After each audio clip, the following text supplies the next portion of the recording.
iglesia aquí? ¿Cuántos son iglesia? Cuando decimos una iglesia con propósito, tenemos que partir desde el término iglesia, eclesia, y muchas cosas que hemos heredado por costumbre van quedando a un lado cuando esclarecemos lo que es la iglesia. Sí, porque cuando nosotros decimos, no, el domingo voy para, ¿sí o no? Ahí ustedes lo dijeron. El domingo voy para la iglesia. Y es una costumbre tan fuerte que aunque en un momento lo entendemos, luego lo repetimos. Voy para la iglesia. Y es como que natural, pero es parte de una costumbre heredada. Sin embargo, cuando yo entiendo que la palabra iglesia viene de eclesia, que originalmente viene de asamblea, era una asamblea, es decir, una reunión de personas, de soldados, de dirigentes. Sí, se dice que incluso que una de las primeras aplicaciones era un grupo de personas sentadas alrededor de una mesa para planificar estrategias de guerra. Y que en esa mesa, eso era la iglesia. ¿Sí? Esa reunión, esa asamblea de personas para planificar estrategias de guerra era eclesia. De ahí viene el término eclesia. Entonces, una asamblea de personas reunidas con un fin, con un propósito, con un mismo sentir. Entonces, una asamblea, un grupo de gente engranada para algo específico. ¿Sí? De ahí viene el término eclesia. Y luego el Señor lo usa y dice, yo voy a edificar mi iglesia. Es decir, estamos hablando de la asamblea de Cristo, del grupo de personas que están reunidas por Cristo. Entonces, cuando entendemos el término y vemos que iglesia originalmente, y Cristo lo continuó, pero ahora dice, esta es mi iglesia, esa es mi asamblea, ese es mi grupo de discípulos y yo la estoy edificando. Entonces, pregunto, ¿realmente venimos para la iglesia o yo vengo porque soy iglesia? ¿Sí? Yo vengo porque soy iglesia. ¿Sí? Ahora, este lugar no es la iglesia. La iglesia la representamos el grupo, la comunidad de creyentes. ¿Sí? Y hay un director, una cabeza, porque esa iglesia, esa asamblea, luego el Señor la compara, en su palabra vemos que se compara con un cuerpo, el cuerpo de Cristo. Es decir, ese grupo de personas, ahora se hace una analogía y es un grupo de miembros que tienen ¿cuántas cabezas? Una cabeza, hermanos. Eso es muy importante en cuanto a lo que es la esencia de la iglesia, porque es una iglesia y una cabeza. ¿Quién es la cabeza? Cristo. Diga, Cristo es la cabeza de esta iglesia. De la iglesia, Cristo es la cabeza, amén. Entonces, cuando yo entiendo eso, yo como pastor debo entender que yo no soy la cabeza. Y a lo mejor es una de las luchas que podemos tener los pastores, que creemos que somos la cabeza. Pero mi amado hermano, yo debo entender como pastor que no soy la cabeza. Hay una sola cabeza y se llama Cristo Jesús. ¿Cuántos dan gloria a Dios? Entonces, si yo como pastor no estoy alineado a la dirección de la cabeza y yo quiero ser cabeza y empiezo a dirigir por mi cuenta, no alineado a la dirección de Cristo, ¿qué estoy haciendo? Otra asamblea, hermano. Otra iglesia que no es la de Cristo. es mi iglesia, la Asamblea de Ángel Blanca. ¿Sí vemos el peligro? ¿Será que eso sucede?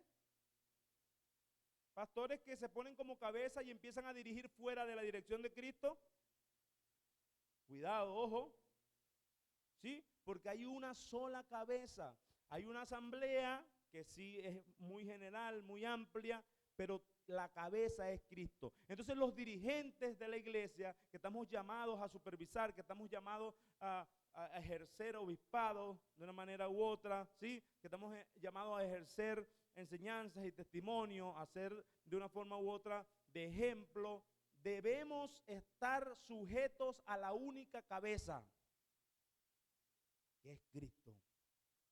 Y yo como pastor, llamado a supervisar, llamado a dirigir de una forma u otra, debo estar alineado a la dirección de la cabeza. Igual usted. Todos debemos estar alineados a la cabeza que es Cristo. Amados hermanos, ¿quién forma parte de la iglesia de Cristo? Aquí, de los que están aquí presentes. ¿Quiénes son parte de la iglesia de Cristo? A ver. Aleluya, amén. Entonces, este mensaje es para usted. Este mensaje es para nosotros. Una iglesia con propósito. Entendiendo qué es la iglesia, que es el término, ya sabemos que se trata de un conjunto de personas con una dirección, con un director, con una cabeza que es Cristo. Ahora yo entiendo que yo como iglesia debo tener características para ser una iglesia con propósito, para ser una iglesia asertiva, para ser una iglesia conforme a la Biblia. Y muchas veces decimos, no, pero es que esa iglesia, no sé, esa iglesia le falta. Entonces cuando usted pertenece a una iglesia y usted critica esa iglesia, usted automáticamente, de una forma u otra, usted se está criticando a usted. ¿Usted sabe por qué? Porque usted es parte. Tú eres parte de la iglesia. Tú eres iglesia junto a los demás. Entonces, a veces queremos que la iglesia cambie. Pero a mí me gustaría que esa iglesia cambie. Pregúntale a tu vecino, ¿y qué estás haciendo tú para que cambie? ¿Qué estamos haciendo para que cambie? ¿Sí? Entonces es muy importante entender mi posición dentro del cuerpo. Que yo tengo una posición, que yo tengo una función, que soy un miembro de un cuerpo y por consecuencia tengo deberes, derechos, pero también tengo deberes. Amén, mis amados hermanos. Número 1. Necesitamos, partiendo del término, entender que para ser una iglesia con propósito, yo debo entender, aceptar la unidad, la comunidad y la unidad que representa ser parte del cuerpo de Cristo. Y esta ha sido una de las grandes batallas que hemos tenido como cristianos, la unidad. Y ha sido rudo, hermano, y lo tenemos que reconocer con el tema del protestantismo. Nosotros tenemos más divisiones que para ustedes contar. Y es triste, ¿no? Porque dentro de muchas de esas divisiones hay gente que ni siquiera es de la iglesia. Ojo, yo no soy quien para decirlo, pero por encimita se nota, ¿no? Que hay muchos que no son parte ni siquiera de la iglesia. Pero hay muchas divisiones de muchas denominaciones que todos se hacen llamar cristianos evangélicos, ¿sí o no? Y si empezamos a nombrarlos aquí, bueno, no terminamos hoy. Porque son muchísimos. De los protestantes, ni siquiera estoy hablando de los que consideramos sectas, no, de los que se consideran cristianos protestantes. Hay muchísimos. Ahora, eso es un reto para mí, entender que como soy parte de la iglesia, yo debo entender que somos uno, una iglesia, la unidad. Y no vamos a ir lejos. Debemos empezar donde estamos. ¿Sí? Porque si yo me pongo a ser uno con otra gente que ni conozco, pero todavía no he entendido la comunidad que tengo aquí en mi congregación. Y una de las claves para estos, hermanos, es reprender al llanero solitario que vive en ti. Pon la mano en tu vecino y le: espíritu de llanero solitario, fuera en el nombre de Jesús. ¿No les ha pasado que muchas veces usted llega a la congregación, ¿viste? A la iglesia? Usted llega a la congregación de la iglesia y usted llega, está, consume y se va. Ni saluda a nadie, ni se involucra con nadie, ni hace nada. O sea, se va, así como llegó usted, se va rapidito. Aunque muchos se congregan, pero no hacen unidad, no compaginan en la comunidad. Somos una comunidad, somos un cuerpo y dependemos el uno del otro, hermanos. ¿Sí o no? Dice la palabra del Señor en Efesios 4, del 3 al 4, hagan todo lo posible por mantenerse unidos en el Espíritu y enlazados mediante la paz, pues hay un solo cuerpo y un solo Espíritu, tal como ustedes fueron llamados a una misma esperanza gloriosa para el futuro. ¿Cuántos cuerpos hay? ¿Cuántos espíritus hay? Un cuerpo, un espíritu. Y una de las cosas que nos choca en el tema de la unidad muchas veces es la uniformidad. Queremos uniformidad. Y la unidad no necesariamente es uniformidad. ¿Sí? De hecho, no es. Usted ve su cuerpo y ni siquiera las dos manos son exactamente igual. Ni siquiera los dos pies son exactamente igual. Ni siquiera sus dos ojos son exactamente iguales.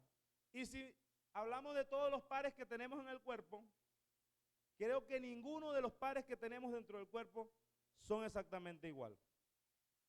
Y si no, le podemos hacer un eco ahí a ver los riñones, a ver si son iguales los dos. No hay uniformidad en el cuerpo. Hay orden. ¿Sí? Hay orden, hay estructura, hay principios y por eso el cuerpo se mantiene unido y funciona. Pero no es igual todo. Yo no sé, porque es que a nosotros nos gusta la uniformidad. Al cristiano a veces le gusta la uniformidad.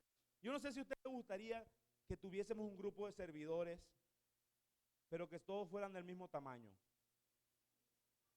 del mismo color, del mismo tamaño y que todos sonrían y hablen igual. ¿A quiénes le gustaría eso? Eso sería bonito, ¿verdad? Que todos hablen igual. Si usted ve eso, hermano, salga corriendo, que a mí me daría miedo. Hay robots, hay que contratar un robots. Pero a veces como que buscamos eso. Inconscientemente, como líderes, muchas veces como que queremos eso. Que la gente hable igual, se mueva igual, reaccione igual, pero no somos iguales. Tenemos diferencias.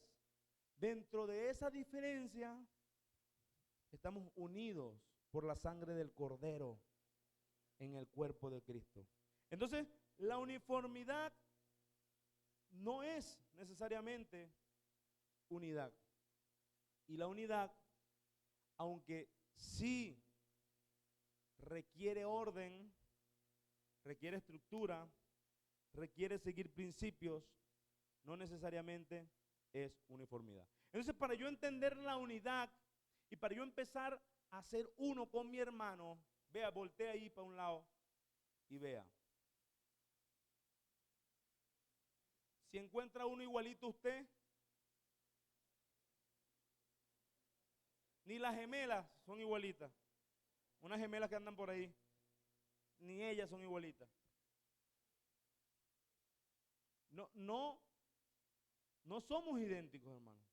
Entonces muchas veces mi hermano, porque es distinto, no me cae tan bien. Oye, lo que pasa es que él es como así, o él es como asado, él me cae como gordo. Bueno, son 90 kilos, hermano.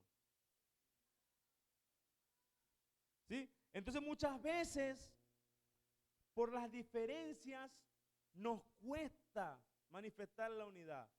Pero yo te invito, hermano, amado hermano, para hacer una iglesia con propósito, debemos aprender que somos uno, que eres uno con tu hermano, aunque sea gordito, aunque sea flaquito, aunque sea negrito, aunque sea chinito, aunque sea catirito, sea como sea, usted tiene que entender que es uno, que somos uno con nuestros hermanos. Entonces debemos aprender a dejar al llanero solitario fuera de nuestras vidas y empezar a ser comunidad.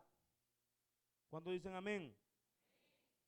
Debemos dejar el llanero solitario, la actitud de llanero solitario, y empezar a vivir en unidad, en comunidad. Entender que eres parte ahora de algo más grande, y es el cuerpo de Cristo. Que no me cuadran muchas cosas. ¿Cuánto no les cuadran muchas cosas? ¿A mí nada más? Ah, ok. Ok, gloria a Dios. Bueno, buenísimo. Que no entiendes muchas cosas. Pero lo que sí debo entender es que a pesar de, debo aprender a ser uno. Debo aprender a vivir en comunidad. Debo aprender a vivir en unidad. Con los que son cuerpo, hermano. No con los herejes. Con los que son parte del cuerpo de Cristo. Un mismo espíritu, enlazados mediante la paz, un solo cuerpo, tal como todos fueron llamados a una misma esperanza para el futuro. Romanos 12:5 dice, así nosotros, siendo muchos, somos un cuerpo en Cristo, y todos miembros los unos de los otros. Entonces, esta evaluación de iglesia con propósito, sí, es una evaluación a la congregación, pero automáticamente es una evaluación que yo tengo que hacerme personal. Pregunto, como congregación, ¿estamos manifestando la unidad de cuerpo o todavía nos falta? Nos falta, ¿verdad? Nos falta. Tenemos que reconocer que nos falta. Y si nos falta, entonces automáticamente pasamos a evaluarnos de manera personal. Levante su mano y diga, me falta. Me falta, me falta. Pero hoy vamos a salir aquí como una iglesia con propósito. Amén. En el nombre de Jesús. Aplauda al Señor, pues.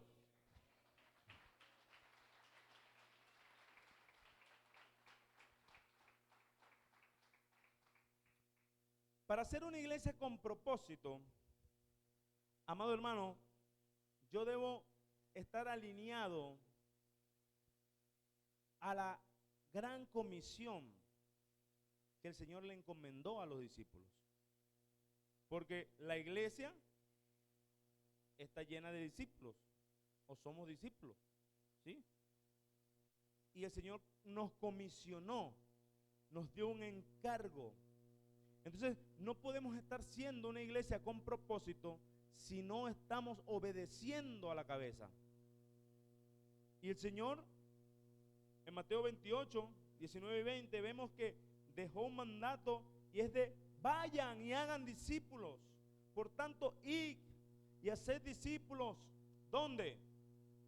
A todas las naciones, bautizándolos en el nombre del Padre y del Hijo y del Espíritu Santo, enseñándoles que guarden todas las cosas que os he mandado.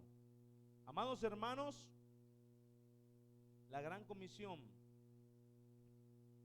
debe ser parte de mí como iglesia. Pregunto, como iglesia, ¿estás haciendo discípulos? Pregúntale a tu vecino, ya que quedaron así como en el aire. Es con usted, hermano. Pregúntale a tu vecino y mira, ¿estás haciendo discípulo? ¿Tú estás haciendo discípulo? No, bueno, en la iglesia hay discipulado. Eso es otra cosa. Es parte, pero es otra cosa. Cada uno como iglesia debemos estar haciendo discípulos. Hermanos, el ir y hacer discípulos, nos hemos mal acostumbrado. Bueno, pastor, pero ¿por qué no evangelizamos más? ¿Pero por qué no hace más actividades explosivas? Peligroso, hermano, eso de explosivo últimamente, ¿oyeron? ¿Por qué no hace más actividades de calle? ¿Por qué no hace más cosas que de ir y tocar puerta a puerta y repartir tratados? Y hermanos, y sí, podemos hacerlo y lo vamos a hacer y es una bendición que como congregación salgamos juntos. Pero ir y hacer discípulos, la gran comisión es mucho más profunda, porque se trata de tú y yo como iglesia, día a día haciendo discípulos. Tú y yo como iglesia siendo sal y luz de la tierra donde quiera que vayamos. Tú y yo como iglesia donde nos paramos siendo embajadores del reino de los cielos. Tú y yo como iglesia impactando el contexto donde llegamos con la luz de Cristo. Se trata de tú y yo como iglesia asumiendo la función que tenemos en Cristo y empezar a impactar la sociedad, empezar a impactar a nuestros vecinos. ¿Quién le predicó a sus vecinos ya? Como 5 valientes, hermano. A sus familiares, a sus compañeros de trabajo. Hermanos, si yo soy una iglesia con propósito, yo debo asumir mi llamado y yo a diario tengo que estar hablando, anunciando las buenas noticias de salvación que es en Cristo Jesús. Y yo no le estoy hablando, hermanos, de que si nosotros vamos a salvar a la gente. No, el único que salva es Cristo. Pero usted y yo somos los llamados a predicar, a anunciar las virtudes de aquel que nos llamó. Si vamos a un término más amplio, el asunto de quién se salva o no, el Señor es el que sabe. Él es el que sabe. A usted y a mí no nos compete. A usted y a mí nos compete predicar y hacer discípulos. El que salva es Cristo. Amén. Porque hay gente que podemos caer, no, que pero si están predestinados o no están predestinados. Hermano, eso es asunto de Él, del Señor. A usted y a mí se nos llamó a predicar como que si Dios rogase a través de nosotros, reconciliados con Cristo. Ese es nuestro trabajo. Amén. Pregunto, y lo voy a hacer como una afirmación. ¿Verdad que hemos bajado la guardia en nuestro evangelismo personal? En nuestro día a día, ¿verdad que hemos bajado la guardia muchas veces? Levanten la mano quien está de acuerdo conmigo que hemos bajado la guardia. Hemos bajado la guardia en el evangelismo personal, hermano. Hemos bajado la guardia en la gran comisión. Y de una manera entonces estamos desenfocados y estamos perdiendo el propósito. O estamos dejando de ir en pro del propósito que el Señor nos encomendó. Para ser una iglesia con propósito, yo necesito asumir el llamado que Dios me hizo. Hay una teoría o una tendencia, es a satanizar a las iglesias que crecen. Yo me acuerdo que yo en algún momento de mi vida, porque aunque usted no lo crea, yo tengo bastantes años en el evangelio, en una etapa de mi vida, en este transcurrir, llegué a decir y a repetir que en la cantidad no hay calidad. Que las iglesias que crecen mucho no tienen calidad.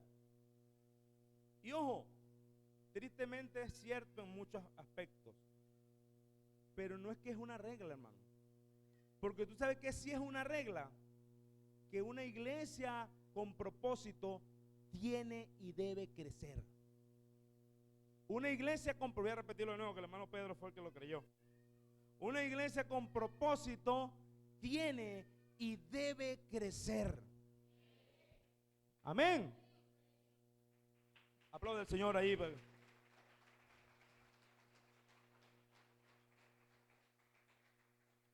Vamos a sacar una cuenta rapidita, ¿no? Supongamos que usted se convierte en evangelista todo el año, como debe ser. Y que usted, el Señor lo use para que 2 discípulos de Cristo hagan vida en la iglesia este año. Cada uno de ustedes, de los 365 días del año, el Señor lo usa para que lleguen 2 discípulos. Es decir, tenemos un margen de error bastante alto. ¿Sí? De 365 intentos, el Señor nos dio la victoria en 2, o el Señor le plació 2. Haciéndonos por la medida chiquita. Y somos, en el primer turno éramos como 90 personas. Aquí, si no me equivoco, son como 60. Wow, pero oye, ustedes se multiplican. 95. Entonces, si somos 95 en este turno, y cada uno trae 2 personas, ¿sí? 95 por 3, 285. 285 personas vendrían de este segundo turno para el compartir de fin de año. Los 270 del primer turno, estamos hablando de 555. 555, ¿no? Ayúdenme a sumar allí. 555 personas, cada uno siendo usado por el Señor en todo este año para traer 2 personas que se consoliden, ¿no? 2 personas que se consoliden, que sean discípulos de Cristo. Entonces, pregunto, viendo todo el año y entendiendo que es todos los días que yo soy un evangelista, ¿será que se ve como lejos traer 2 personas al año? ¿Cómo usted lo ve? ¿Lo ve bastante o lo ve poquito? ¿Lo ve factible? ¿Qué creen ustedes? ¿Qué dicen ustedes? Yo lo veo factible. E incluso lo veo hasta bajito, porque puede ser que el Señor te sorprenda y de esos 360 intentos sean 10. Pero yéndonos por la medida chiquita, que sea uno. Que sea uno, hermano. La iglesia se duplica en un año. Entonces, yo creo que una iglesia sana, una iglesia con propósito, una iglesia, dile a tu vecino, una iglesia, porque la iglesia, la gente cuando dice iglesia, de una vez comunidad cristiana, vínculo perfecto. No, cuando estoy diciendo una iglesia, estoy hablando de nosotros. Cada uno de nosotros es parte de la iglesia.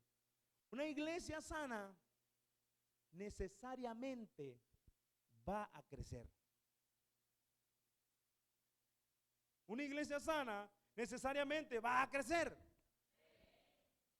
Hermanos, entonces tenemos como reto, porque nosotros creemos que somos una iglesia sana, una iglesia con propósito, amén.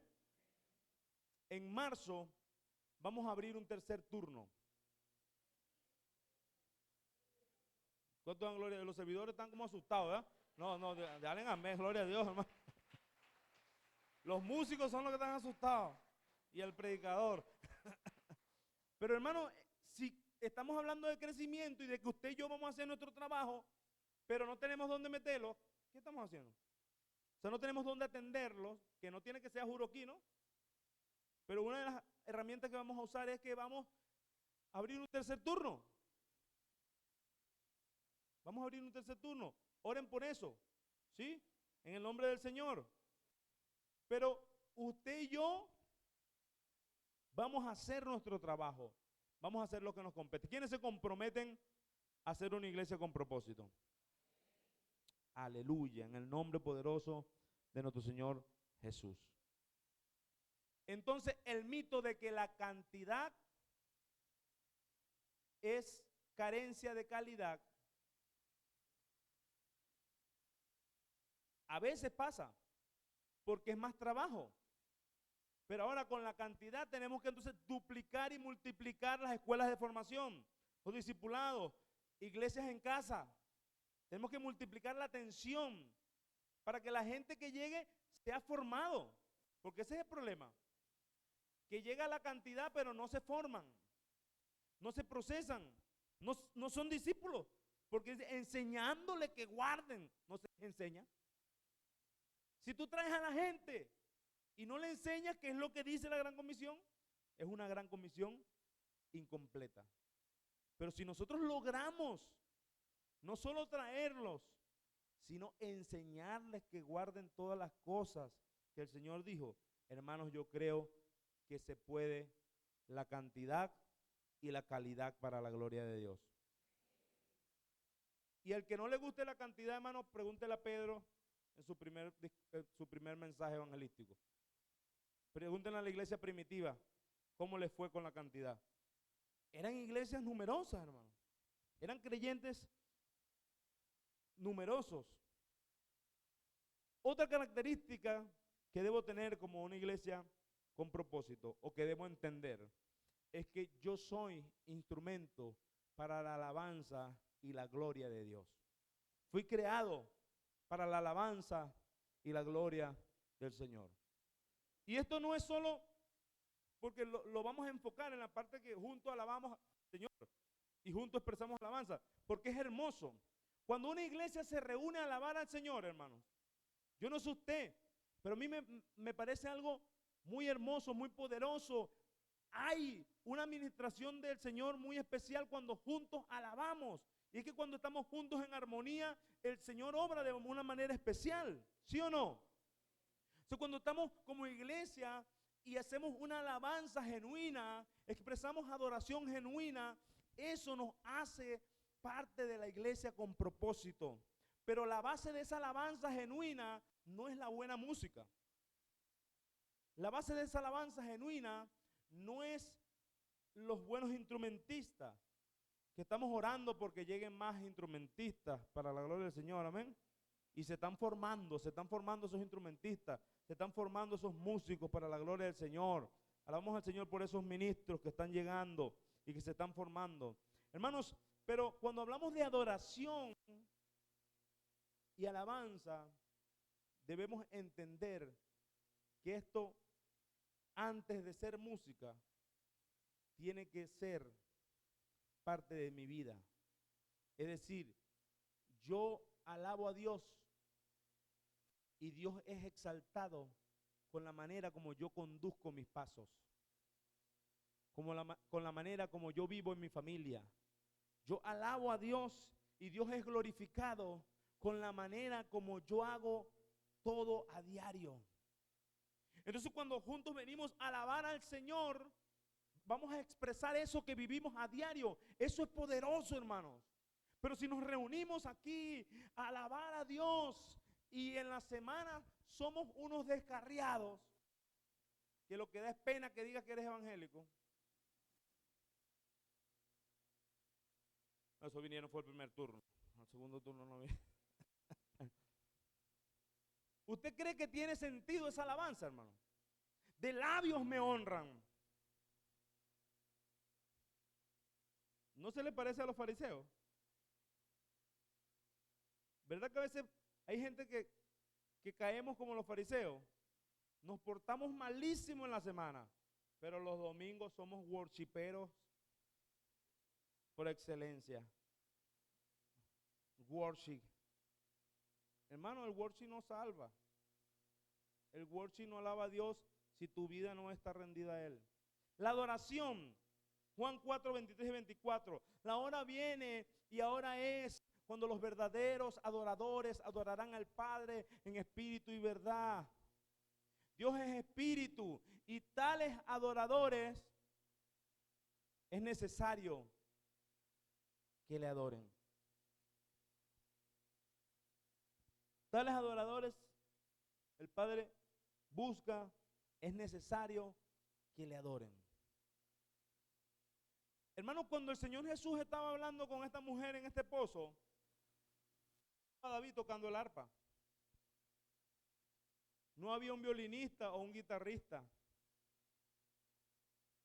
A lo mejor ustedes creen, bueno, pero el cántaro era un instrumento de percusión. No, ahí no había música, hermano. El Señor estaba hablando de adoración y no estaba la música por ningún lado. En ese contexto me refiero. Por supuesto, la música es mucho más antigua, pero me estoy refiriendo a ese contexto. En el contexto que Jesús le dice a la mujer, el Padre busca adoradores que le adoren en espíritu y verdad. Es decir, no se trata de lugares, no se trata de tabernáculos, no se trata de dónde lo hacen. Se trata de una vida rendida. No estaba hablando de música. Entonces, yo creo que eso ha hecho mucho daño. Y es que hemos catalogado la adoración como un género musical. La adoración. Y la adoración estuvo bonita, ¿verdad? ¿Cuál fue la adoración hoy? ¿Cuál fue la adoración hoy? Te bendeciré. Te bendeciré. Esa fue la adoración hoy. ¿Sí o no? Y cuando tú estudias la letra de la canción, por siempre, Señor, te bendeciré con mi corazón, yo te exaltaré. Eso es una alabanza, hermano. La letra de esa canción es alabanza, no es adoración. Entonces la adoración no es un género musical, la adoración no es la música suave, la adoración es una vida rendida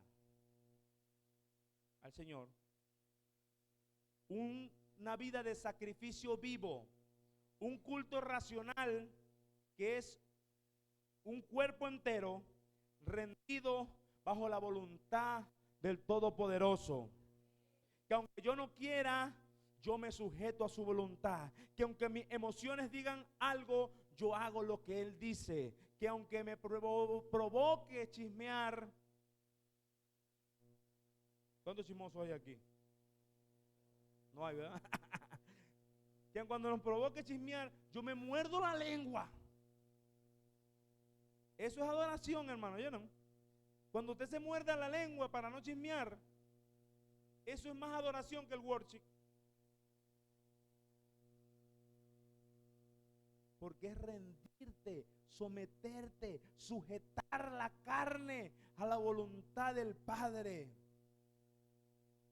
Cuando entendemos esto, que debemos tener una vida como una iglesia con propósito, yo debo tener una vida de adoración y alabanza, y no estoy hablando de música. Cuando llega la música en conjunto, tiene más sentido, porque tenemos una vida de base para ahora expresar juntos nuestra alabanza y nuestra adoración. ¿Sí me explico? Entonces, como iglesia, necesito tener una vida de adoración y alabanza al Señor. Es decir, mi vida debe ser una vida rendida al Señor. Mi vida debe ser para alabanza de su gloria. ¿Cuántos lo creen? ¿Cuántos dicen amén? ¿Cuántos asumen el reto? ¿Cuántos son iglesia con propósito aquí en esta mañana? Aleluya. Amado hermano, estamos en la recta final. Otra característica que necesitamos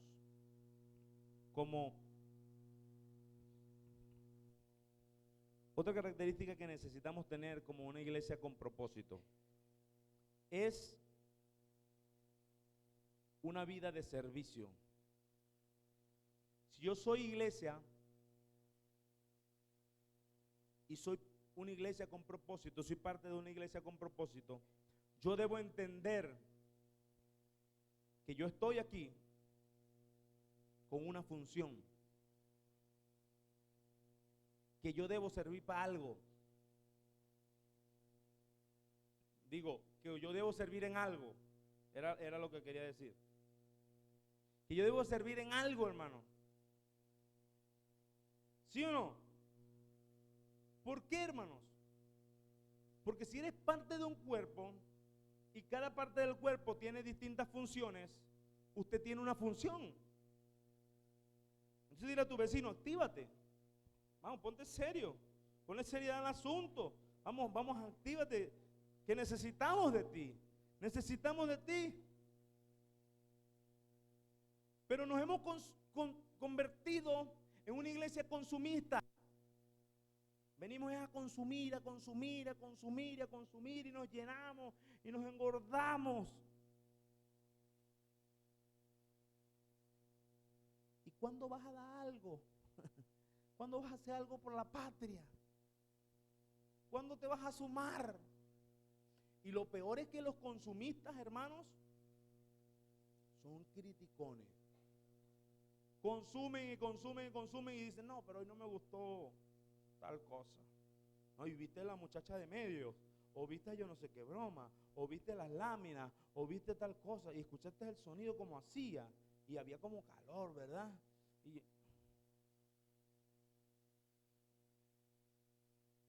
¿Y tú qué estás haciendo? Súmate en algo. Actívate en algo en el nombre poderoso de Jesús.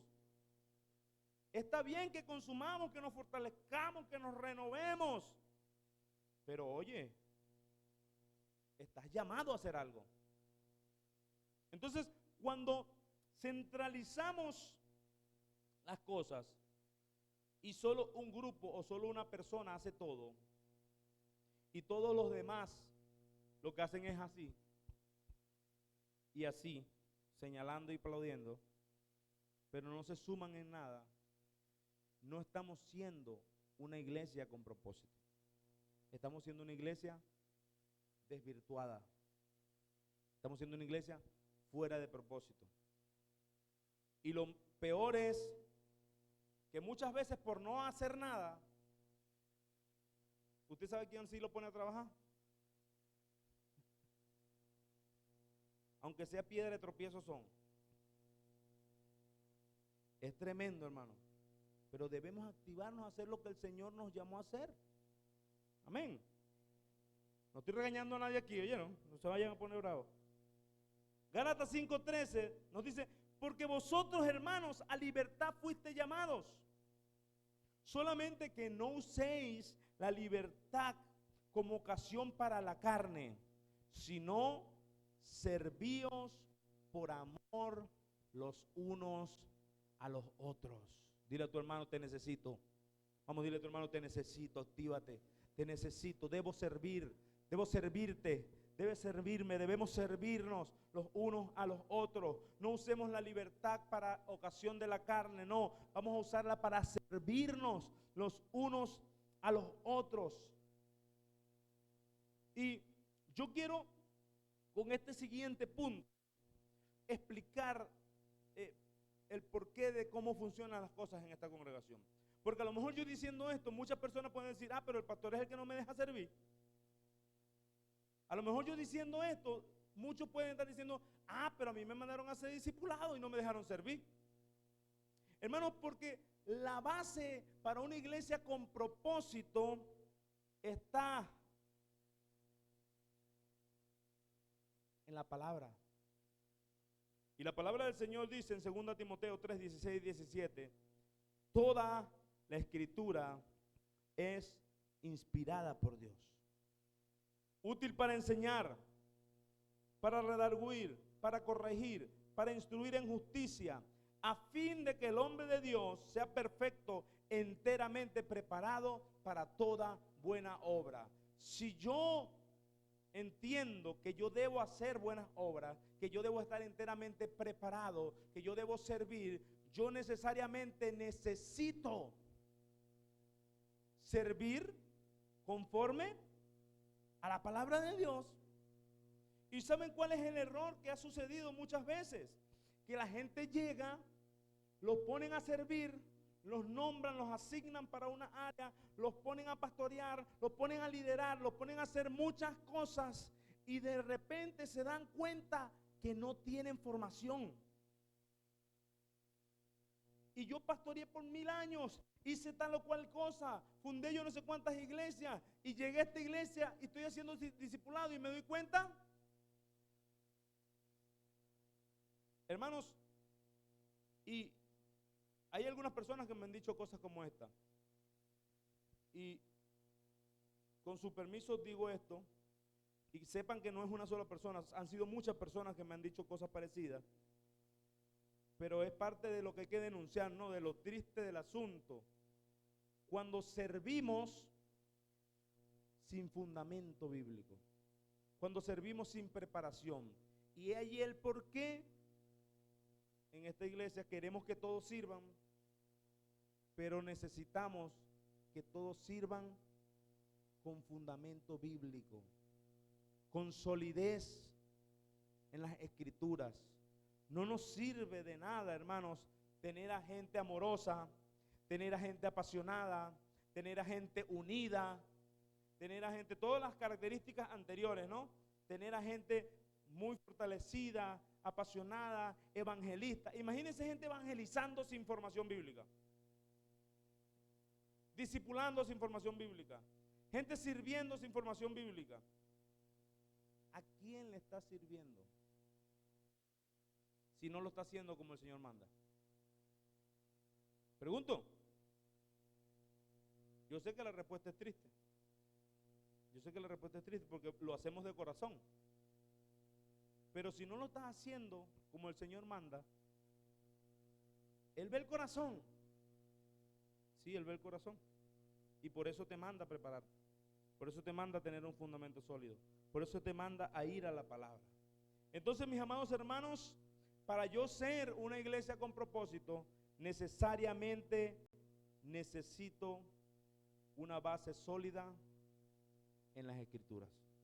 Una base sólida en la palabra. Porque es la escritura útil para enseñar, para redarguir, para corregirme, para instruirme en justicia, y me prepara para ir a hacer las buenas obras que el Señor preparó de antemano para que yo fuese. ¿Cuántos dan gloria a Dios? Entonces, hasta aquí, ¿quiénes son una iglesia con propósito? Levanten la mano por fe, aunque sea, ¿ven? Dígame amén. Somos una iglesia con propósito, amén. Amados hermanos, como último punto de estas características de iglesia con propósito, una iglesia con propósito necesariamente amerita crecimiento espiritual.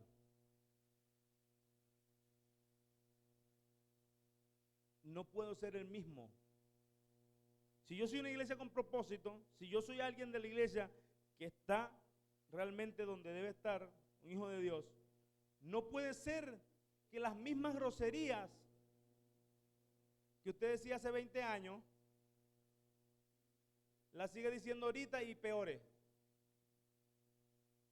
¿Para dónde estás creciendo? ¿Para abajo? ¿Para los lados? Hermanos, debemos crecer en santidad.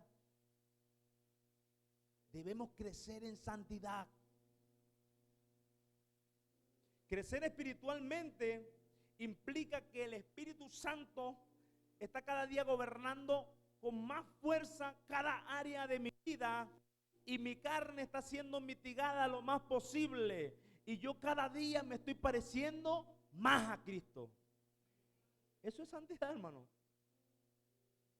O mejor dicho, eso es el proceso de santificación.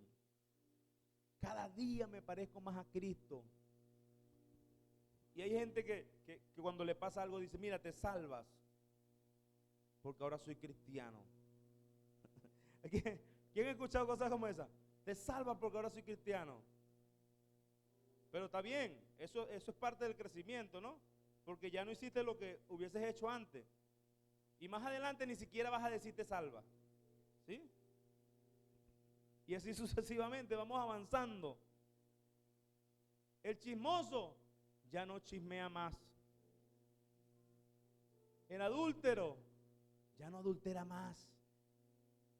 El tramposo ya no trampea más. Y así sucesivamente el peleonero ya no anda peleando, ahora es un pacificador. El contencioso ya no anda echándole leña al fuego, ahora anda echándole agua.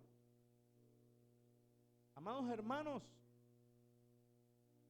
una iglesia con propósito necesariamente debe progresar en su santidad. Debemos progresar en nuestra vida espiritual. El fruto del Espíritu debe manifestarse con más fuerza cada día en mi manera de vivir, en mi manera de hablar, en mi manera de conducirme, en mi manera de tomar las decisiones, en mi manera de hablar con mi esposa. ¿Cuántos dicen amén? Aleluya. En mi manera de hablar con mi esposo. ¿Cuántos dicen amén? Aleluya. Hermanos, necesitamos crecer en santidad. Porque es triste, hermanos, ver gente 30 años en la iglesia siendo usados para servir y con los mismos pecados intactos, y se los aplauden porque están sirviendo. Se los aplauden porque están sirviendo. Es una falsa, es una fachada. No está siendo discípulo de Cristo, no está siendo iglesia. Eso es una empresa. Eso es mercadería con la fe, porque no están interesados en tu crecimiento, en tu restauración. Te quieren es usar. Sigue fornicando, pero sirve. Sigue haciendo lo que quieras hacer, pero sigue sirviendo aquí. Eso no es la iglesia de Cristo, hermano. La iglesia de Cristo necesariamente nos llama a despojarnos del viejo hombre. La iglesia de Cristo nos llama a cada día manifestar la transformación que ya ocurrió en lo sobrenatural, cuando el Señor nos llamó de muerte a vida, cuando el Señor nos llamó de tinieblas a luz, cuando el Señor nos hizo nuevas criaturas. Las cosas viejas pasaron y todas en Cristo son hechas nuevas. ¿Cuántos dicen amén? Esa es la iglesia de Cristo. Aplaude al Señor y ponte de pie. Vamos más fuerte, aplaude al Señor y dile gracias, Dios.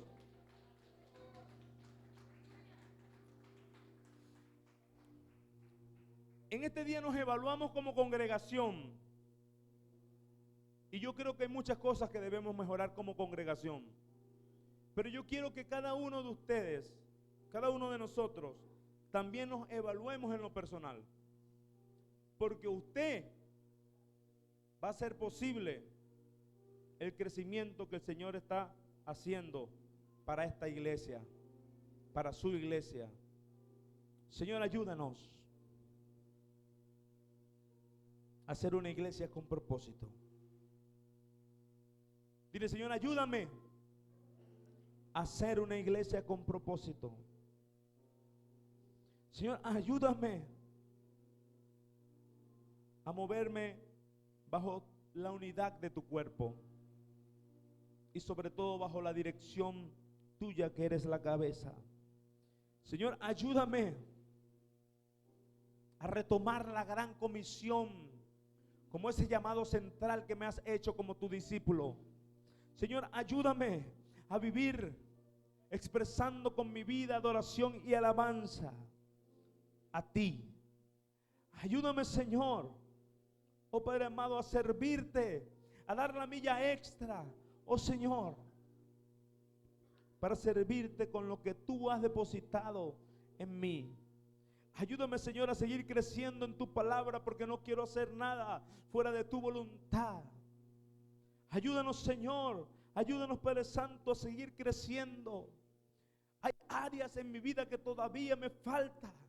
Hay muchas áreas en mi vida con las que todavía estoy luchando, pero yo no quiero acomodarme ahí. Yo quiero seguir avanzando, porque sé que tú estás obrando en mí, porque sé que eres tú en mí, porque sé que tú, Señor, me has transformado y me has dado vida nueva.